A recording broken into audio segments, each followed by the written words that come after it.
संभल में हिंदुओं का पलायन क्यों हो रहा है? हिंदुओं को अपना मकान दुकान क्यों छोड़ना पड़ा? संभल की डेमोग्राफी कैसे बदल गई? न्यायिक आयोग की रिपोर्ट से इसका खुलासा हो चुका है। अभी तो रिपोर्ट के कुछ हिस्से ही लीक हुए हैं, लेकिन डिटेल आनी अभी बाकी है।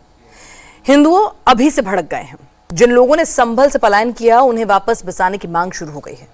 विश्व हिंदू रक्षा परिषद ने आज लखनऊ से संभल तक मार्च निकालने की तैयारी की थी, लेकिन यात्रा को प्रशासन की इजाजत नहीं मिली। अब विश्व हिंदू रक्षा परिषद अगली रणनीति क्या बनाएगी, इस रिपोर्ट में सब जानिए।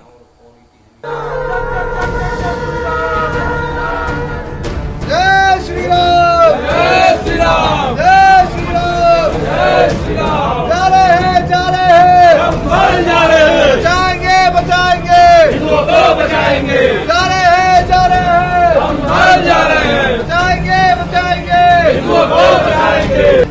शंख बजाकर, मंत्रोच्चार करके संभल को हिंदू विहीन होने से बचाने का उद्घोष किया जा रहा है। संभल में हिंदुओं को बचाने के लिए, उनका पलायन रोकने के लिए हिंदू संगठन सड़क पर उतर आए हैं। विश्व हिंदू रक्षा परिषद ने लखनऊ से संभल बचाओ यात्रा का आगाज किया। बड़ी संख्या में कार्यकर्ता जुटे।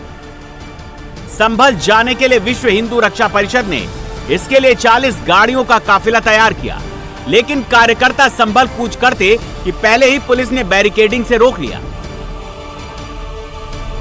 इससे पहले पुलिस ने संगठन के कार्यालय पर नोटिस चस्पा किया, चेतावनी दी कि अगर त्योहारों के दौरान किसी ने शांति भंग करने की कोशिश की तो उनके खिलाफ कानूनी कार्रवाई होगी।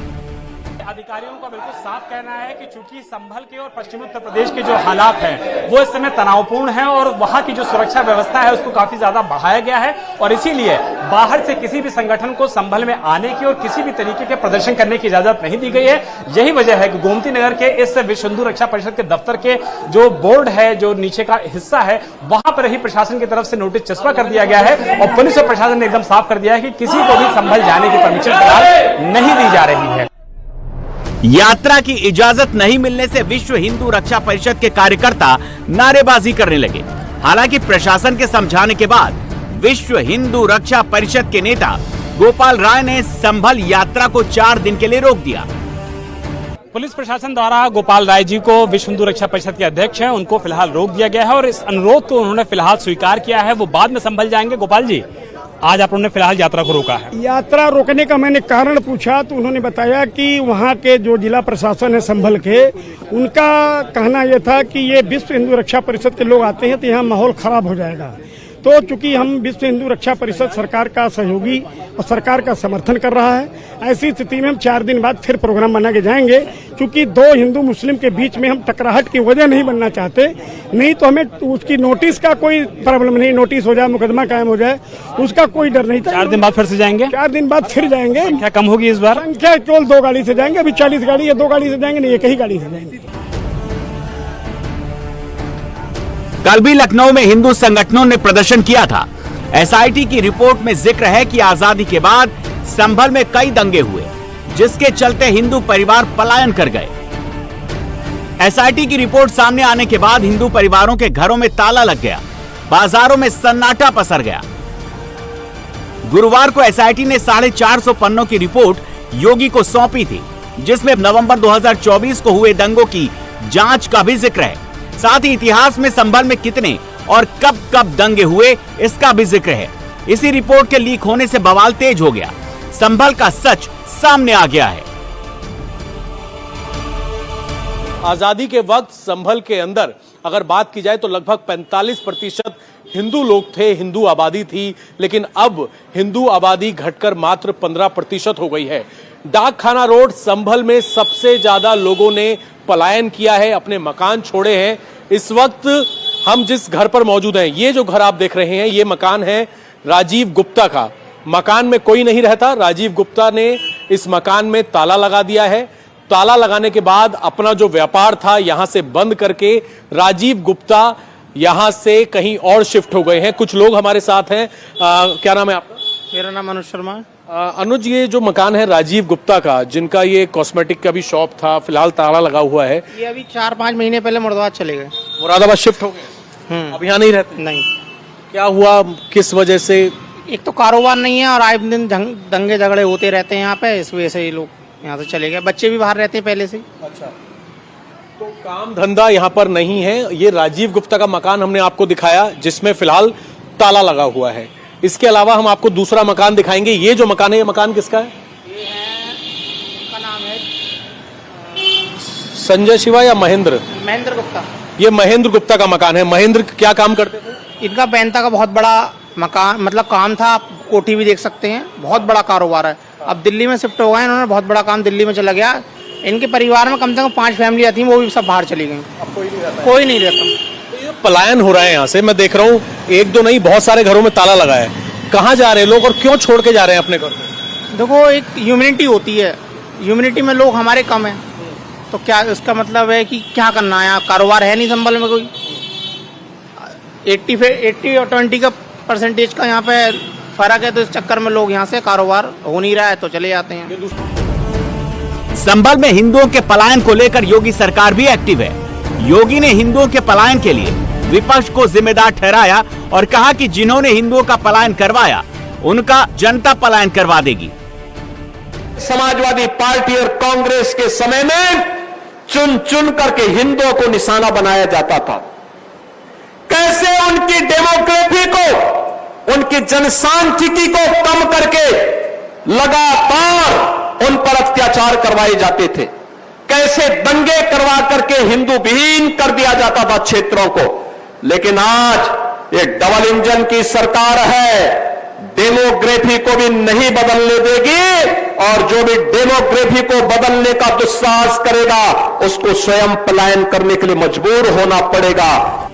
संभल में हिंदुओं के पलायन की रिपोर्ट से लोग गुस्से में हैं। हिंदू संगठनों की मांग है कि यहां से गए लोगों को वापस बसाया जाए और हिंदुओं की सुरक्षा की जाए, जिससे भविष्य में हिंदू परिवार को पलायन न करना पड़े।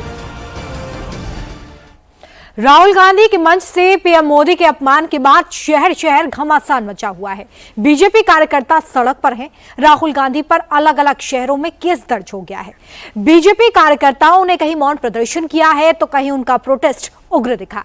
पीएम मोदी के अपमान के बाद कहां बीजेपी कार्यकर्ता सड़क पर उतरे, आइए दिखाते हैं आपको इस रिपोर्ट में। दिल्ली, लखनऊ, गाजियाबाद, अहमदाबाद, पटना और आरा में बीजेपी कार्यकर्ता सड़क पर हैं। मोदी की मां का अपमान को लेकर शहर शहर बवाल शुरू हो गया है। कहीं बीजेपी वर्कर्स ने मौन प्रदर्शन किया तो कहीं जमकर हंगामा देखने को मिला। आरा में राहुल गांधी की यात्रा को काले झंडे दिखाए गए। अहमदाबाद में बीजेपी कार्यकर्ताओं ने राहुल गांधी का पुतला जलाया। बीजेपी कार्यकर्ताओं का सबसे बड़ा प्रोटेस्ट लखनऊ में देखने को मिला। हाथ में पोस्टर लिए बीजेपी का महिला कार्यकर्ता सड़क पर उतरी और आक्रोश धरना दिया। महिला कार्यकर्ता पुलिस की लगाई बैरिकेडिंग पर चढ़ गई। पुलिस उन्हें हटाने की कोशिश करती रही लेकिन महिला वर्कर्स डटी रहीं। काफी देर तक हंगामा होता रहा। इस दौरान एक महिला कार्यकर्ता बेहोश हो गई, उसे तुरंत अस्पताल पहुंचाया गया। मां के सम्मान में भाजपा मैदान में भारतीय जनता पार्टी का जो महिला मोर्चा है आज वो जबरदस्त तरीके से प्रोटेस्ट कर रहा है। लखनऊ के वीवीआईपी गेस्ट हाउस से लेकर के और कांग्रेस मुख्यालय तक ये विरोध मार्च निकाला जाएगा, आक्रोश यात्रा निकाली जाएगी और यहाँ पर कांग्रेस पार्टी के जो सीनियर नेता हैं उनके मुर्दाबाद के नारे लगाए जा रहे हैं। क्या वजह है आप लोग इस समय जबरदस्त तरीके से आक्रोश में नजर आ रही है? आज हम लोग राहुल गांधी के कार्यालय सामने उनका पुतला फूका जाएगा। आज ले पूरी जनता समझ ली कि राहुल गांधी खत्म हो चुके हैं और इसी पितरपक्ष में उनकी बरखी अर्थी कर दिया जाएगा। नाराजगी की वजह क्या है? प्रधानमंत्री की मां को जिस तरीके से अभद्र टिप्पणी की गई है। बिल्कुल, जिस तरह से उन्होंने अपनी भाषा से हमारी माता जी के समान, बल्कि हमारी दादी माँ के समान जो माता जी है, जो इस देश के यशस्वी प्रधानमंत्री की माता है, उनको उन्होंने अभद्र टिप्पणी करके अपनी मानसिकता को उजागर किया है। बिहार में राहुल गांधी के वोट चोरी वाले नैरेटिव के बीच कांग्रेस के मंच से प्रधानमंत्री नरेंद्र मोदी की मां को भद्दी गालियां दी गईं, जिसने जबरदस्त बवाल मचा है। यूपी, बिहार, गुजरात से लेकर बंगाल तक इसका इम्पैक्ट दिख रहा है। गाजियाबाद में बीजेपी कार्यकर्ताओं ने प्रदर्शन किया और राहुल गांधी तेजस्वी यादव के खिलाफ मुकदमा दर्ज कराने थाने पहुंच गए। पुलिस से मांग की गई कि राहुल गांधी, तेजस्वी यादव, मोहम्मद नौशाद और रिजवी समेत 30 से 40 अज्ञात लोगों के खिलाफ देशद्रोह और सामाजिक सौहार्द भंग करने की धाराओं में मुकदमा दर्ज किया जाए। गिरफ्तार किया गया है तो कार्रवाई इस पे होनी चाहिए। और जिन लोगों के द्वारा उसने षड्यंत्र रचा, जिन लोगों के सारे उसने बात कही, जो भारत की माता का अपमान किया, क्योंकि मोदी जी की माता केवल उनकी नहीं है, पूरे देश की माँ सबकी होती है, माँ चाहे किसी की भी हो, जो उसने अपमान किया है और जिन्होंने कराया है उन पर भी कार्रवाई हो। और कार्रवाई शासन करे, सरकार करे, नहीं हम लोग तो लगातार कार्रवाई करते ही रहेंगे। दिल्ली से बीजेपी विधायक रवि नेगी ने पीएम मोदी की मां का अपमान को लेकर पुलिस में शिकायत दर्ज कराई है। बीजेपी कार्यकर्ता आरोपी नौशाद के साथ राहुल गांधी के खिलाफ भी केस दर्ज कराने की मांग कर रहे हैं। कल जिस प्रकार माननीय प्रधानमंत्री जी की माता जी के खिलाफ राहुल गांधी और तेजस्वी यादव के मंच से आपत्तिजनक भाषा का प्रयोग करा, और आज जिस प्रकार माननीय गृह मंत्री के खिलाफ आपत्तिजनक भाषा का प्रयोग टीएमसी सांसद महुआ मोइत्रा ने कहा, दोनों इन तीनों के खिलाफ मैंने आज अपने थाने में कंप्लेंट दर्ज कराई है। पटना में एक दिन पहले डंडा युद्ध हुआ था, अब बीजेपी कार्यकर्ता मौन प्रोटेस्ट कर रहे हैं।